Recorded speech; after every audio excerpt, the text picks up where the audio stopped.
Mga kadribol, grabe, may matindi na naman nangyari sa team ng Lakers. Eto na nga, pag-usapan natin ang panibagong show ni Luka Doncic matapos nilang talunin ng Denver Nuggets 115-107 sa Ball Arena.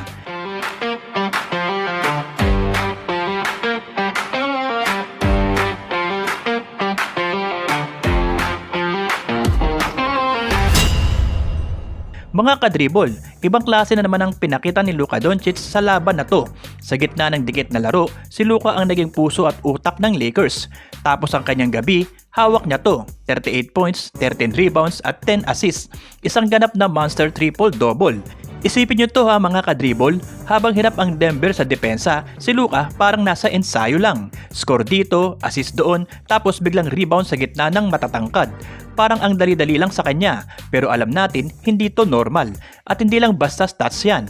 Ayon sa ESPN, nalagpasan na ni Luka si Nikola Jokic bilang may pangalawang pinakamaraming 30-point triple-doubles sa kasaysayan ng NBA, 52 na. Tanging si Oscar Robertson na lang ang nasa unahan niya. Ironically mga kadribol, hindi sila nagarap sa court dahil out pa rin si Jokic dahil sa injury. 12 sunod na games na siyang hindi nakakalaro para sa Nuggets.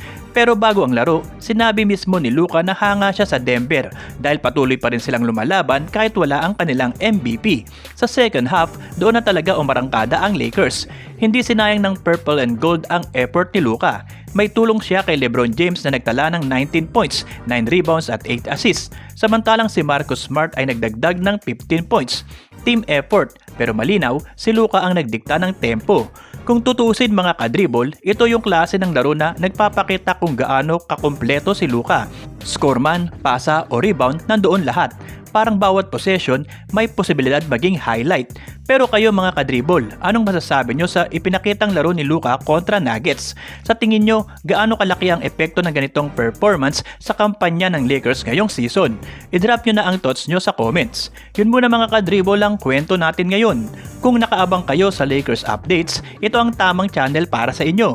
At syempre, huwag kalimutang i-like ang video na to at mag-subscribe at maging kabahagi sa pag-abot natin sa 100,000 subscribers. Marami pa tayong pagsasaluhang kwentong Lakers dito sa Kadribol. Kaya ano pa hinihintay nyo? Dribble pa more!